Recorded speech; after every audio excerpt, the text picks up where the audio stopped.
Gachetá, if you can. I've generally been reluctant to leave Bogotá during Colombia's tourism high season or at long weekends, so the first holiday Monday of the year is a negative on both fronts. However, feeling somewhat annoyed and frustrated with my rather bland routine in the capital, I took a gamble and escaped during the January holiday weekend. My default option these days is to travel north of Bogotá, as I live a convenient 5-minute walk from the northern bus terminal. Any destination to the south requires a trek across Bogotá to either the main terminal in Salitre or the satellite station in the far south. Avoiding Bogotá's public transport and traffic is good for the body and mind at any time. In terms of the destination, as readers of previous posts detailing small town or pueblo visits will know, the location itself isn't the most important aspect.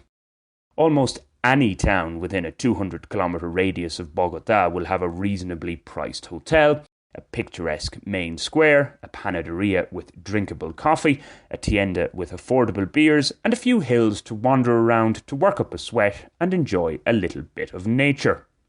It's a bonus if there's a relatively clean river or lake to chill out by and even bathe in. On the minus side, one usually has to be prepared to encounter some mad dogs. Nothing's perfect. This time around, I wanted somewhere warmer than Bogotá, but not ridiculously hot. Looking at the map, for some unknown reason, I was drawn to the town of Gachetá. Capital of the Guavio province in the department of Cundinamarca and situated about 100 kilometres, depending on the route taken, east of Bogotá, a Google search told me that it's at an altitude of just under 1,800 metres, with average daytime temperatures of over 20 degrees Celsius and no colder than 8 degrees at night. The jacket can stay in the bag. A mistake, however, was to assume that buses from Bogotá to Gachetá leave from the northern terminal. They don't. Thankfully, though, I didn't have to go to the other terminals. Gachetá-bound buses leave from Calle 72 with Avenida Caracas, a 40-minute Transmilenio journey from Terminal Norte. That minor miscalculation aside, another anxiety I have about leaving the city on the Friday of a long weekend, heavy traffic, mercifully didn't come to pass on this particular route. In fact, it was largely congestion-free. The only slight inconvenience, down to my terminal mix-up, was that I arrived in Gachetá after dusk. Normally, I like to get to a new place before nightfall. However, for a small and very safe country town where the bus terminal is a short walk from the centre, this is less of a concern. Rocking up in an unfamiliar big city at night is another matter entirely. The first item on the agenda then was to find a reasonably priced hotel. That came in the form of Hotel El Portal de la Cuarta.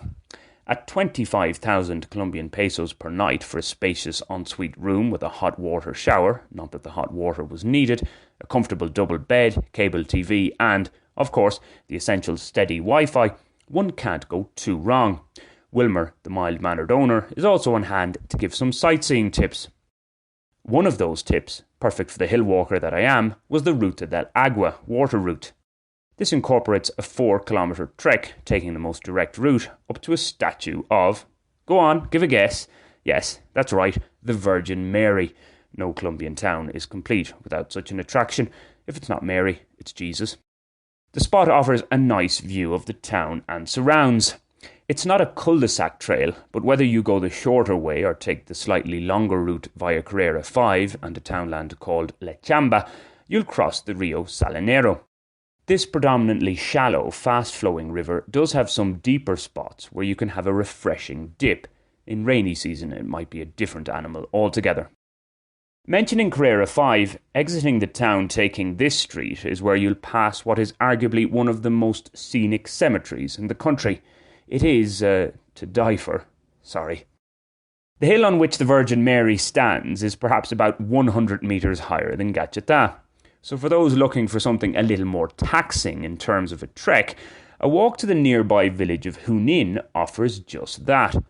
At an altitude of 2,300 metres, it's a good 500 metres closer to the stars than Gachetá. The shortest, largely traffic-free, rustic approach is just 6 kilometres away. It does, though, involve a few decent inclines. It certainly puts the legs to work.